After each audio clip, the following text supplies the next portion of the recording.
మా రెడ్డి అడ్వకేట్ బీదర్ గారికి ధన్యవాదాలు.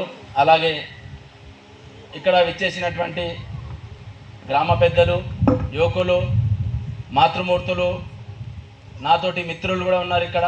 వాళ్ళందరికీ ఈ శుభ సందర్భంగా నేను శుభాకాంక్షలు తెలియజేస్తున్నాను.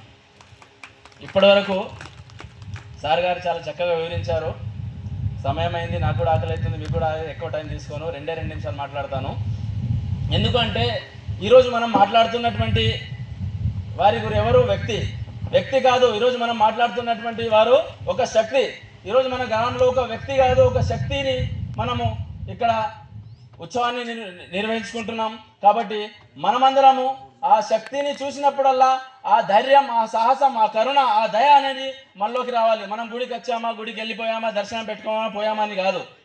ఎందుకంటే 15వ శతాబ్దంలో మన మాతృమూర్తి శ్రీ హేమారెడ్డి మల్లమ్మ గారు వాళ్ళ గ్రామంలో ఎన్నో అరాచకాలు జరుగుతున్నాయి. ఎంతోమంది దుండగులు వాళ్ళ గ్రామంలో దండెత్తి వాళ్ళని ఎన్నో రకాలుగా హింసిస్తూ ఉంటే, నేను ఆడది అంటే ఒక శక్తి అని నిరూపించి ఆ గ్రామంలో ధైర్యంగా ముందుకెళ్ళి ఆ గ్రామంలో ఉన్నటువంటి వాళ్ళ రాజుకెళ్ళి ఎదురువిడి వాళ్ళ గ్రామంలోని సమస్యలన్నీ తీర్చి అందరి ముందు ఒక పరాశక్తిగా ఎదిగినటువంటి వారు మన మాతృమూర్తి హేమారెడ్డి మల్లమ్మ గారు. ఈ సంఘటన ఎందుకు చెప్తున్నానంటే, మనం ఈరోజు ఏం చేస్తున్నాం? సార్ ఇంతకుముందే చెప్పారు, మన పిల్లల్ని కాలేజీకో ఎక్కడికో పంపించేస్తున్నాం, చదువుకుంటున్నారు, వస్తున్నారు. చదువుకుంటున్నారు, సంస్కారం తెస్తున్నారా, చదువు తెస్తున్నారా, వాటితో పాటు ఏమైనా తెస్తున్నామంటే ఏం లేదు. సార్ చెప్పినట్టు ఒకళ్ళు కోడళ్ళు తెస్తున్నారు, ఒకళ్ళు అల్లుళ్ళు తెస్తున్నారు. అది కాదు మనం ఈరోజు నేర్చుకోవాల్సింది. ఎందుకంటే సార్ కన్నడలో ఒక సూక్తి చెప్పారు ఇంతకుముందే. ఏమని అంటే, తల్లిదండ్రి మీద దయలేని పుత్రుండు, పుట్టనేమి వాడు గిట్టనేమి, పుట్టలోని చెదలు పుట్టవా గిట్టవా, విశ్వదా వీరామ వినురవేమ. సార్ ఏమని కన్నడలో ఏమన్నది, నేనే దాన్ని తెలుగులో వివరిస్తున్నా. అంటే తల్లిదండ్రులు ఉన్నారు, తల్లిదండ్రుల మీద మనకు దయ లేదు. మనకు చదువుని చేసి ఎంతో కష్టపడుతున్నారు, పొలాల్లో అక్కడ అన్ని కష్టపడుతున్నారు. వాళ్ళని గాలికి వదిలేసి మనం చేసే పనులు అందరు కాదు, కొంతమంది. కాకపోతే అటువంటి వాటి అన్నిటినీ ఈరోజు మనం అధిగమించి ఒక మంచి మార్గంలో మనం ఈరోజు మాతృమూర్తి యొక్క ప్రతిష్టాపన చేసినాం. ప్రతిష్టాపన ఈరోజు చేసుకున్నాం, 7 రోజులు అయిపోయింది. సప్తాహ చలో ఎవరి వాళ్ళ పనిలోకి వెళ్ళిపోదాం. మరి ఎవరి వాళ్ళ కాదు, ఇక్కడ పెట్టుకున్నామంటే వాళ్ళకి స్ఫూర్తిని మనం తీసుకొని, తల్లిదండ్రులు పుట్టలలో చెదలు ఉంటాయి, ఇంట్లో చెదలు పడతాయి, అవి ఏమైనా పనికొస్తాయా? ఏం పనికిరావు. మన పిల్లల సంస్కృతిగా అంటే తల్లిదండ్రుల మీద వాళ్ళకు దయ లేనప్పుడు వాడు పుడితేనేమి గిడితేనేమి. కాబట్టి ఇటువంటి విషయాలు ఈరోజు మన హేమారెడ్డి మల్లమ్మ గారి గురించి 3 విషయాలు మనం నేర్చుకోవాలి. మన మాతృమూర్తులకు, ముఖ్యంగా మన ఆడపడుచులకు. ఈరోజు మీ అందరికీ తెలుసు, 1 ధైర్యం, 2ది కరుణ, 3వది పట్టుదల. హేమారెడ్డి మల్లమ్మ గారు ఈ చరిత్ర ఎందుకు తెలిసిందో, ధైర్యం ఉండాలంటే ఒట్టిగా ఏదో ఒకటి వెళ్ళి మాట్లాడడం కాదు. మనం ఏదైనా ఒక మంచి పని గురించి కరుణ అంటే మనం చేసే ఒక మంచి పని నలుగురికి సాయం పడినప్పుడే మనం ధైర్యంగా మాట్లాడాలి. ధైర్యంగా మాట్లాడాలంటే ఎవడో అడ్డమైన పని చేస్తే వాటికి వెళ్ళి మనం ధైర్యంగా మాట్లాడితే అది నిజమైన కరుణ కాదు, నిజమైన దయ కాదు, నిజమైన పట్టుదల కాదు. మనిషికి పట్టుదల, కరుణ, ధైర్యం ఉన్నప్పుడే ఏదైనా సాధిస్తామని మన మాతృమూర్తి హేమారెడ్డి మల్లమ్మ గారిచే మనం ఈరోజు చేసుకుంటున్నాం. ఎందుకంటే మన పెద్దలు ఈరోజు చాలామంది ఫ్రిడ్జ్లలో నీళ్ళు తాగుతున్నారు. మన సంస్కృతి చాలా పెద్దది.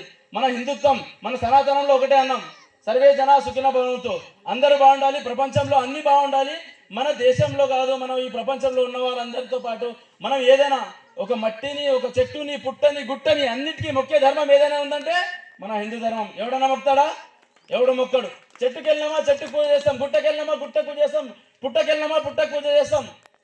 ప్రతి దాంట్లో అణువున కణాల్లో మనము పూజించే ఏదైనా ధర్మం ఉందంటే మన హిందూ ధర్మమే.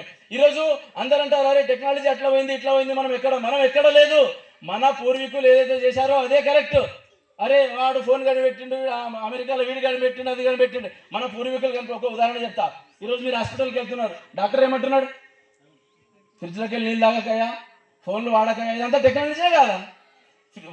కనిపెట్టింది వాళ్ళే, వద్దంటుంది వాళ్ళే. కానీ మన ఋషిమణులు కనిపెట్టింది ఏంది? మట్టి కుండ కనిపెట్టిరా లేదా? ఆ మట్టి కుండని ఈరోజు ఎవడని చెప్తున్నాడా వాడకండి అని చెప్పేసి?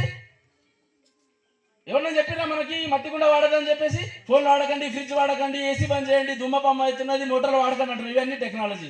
కానీ మన టెక్నాలజీ ఎంత అద్భుతం అంటే, మన మట్టి కుండ ఈ రోజు కాదు కదా, ఇంకా 1000 సంవత్సరాలు, ఇంకా తరాలు ఎన్ని యుగాలు గడిచినా ఈ మట్టి కుండ వల్ల ఉపయోగం ఉంది కానీ ఎటువంటి దురుపయోగం. అటువంటి ఎంతో ఉపయోగకరమైనటువంటి ఒక సనాతన ధర్మంలో ఇటువంటి చాలా మంచి విషయాలు ఉన్నాయి. కాబట్టి వీటన్నిటిని దృష్టిలో పెట్టుకొని మనం కొంతమంది జై శ్రీరామ్ అనడానికి సిగ్గుపడతారు. ఒకప్పుడు అరే జై శ్రీరామ్ అంటే అరే ఏమరా నువ్వు హిందూ భక్తువా, నువ్వు ఇక ఏదేదో మాట్లాడుతున్నారు. బొట్టు పెట్టుకోవాలంటే అరే బొట్టు బతుకున్నంత పూరా ముదుపురు కపిలిన కానర్థం ఇట్లా మాట్లాడతారు. కాదు, అది మన ధర్మం, మన కర్తవ్యం. కాబట్టి ప్రతి ఒక్కరు మన ధర్మాన్ని మనం ఎప్పుడు ధర్మో రక్షిత మనం ఎన్ని సంపాదించినా వేస్టే. సంపాదించిన వేస్ట్ అంటే సంపాదించడం అనట్లేదు నేను, సంపాదించాలి. కానీ ఆ సంపాదన మన దగ్గర ఉండాలి. మన పిల్లలు దాన్ని మంచిగా నడుచుకోవాలి.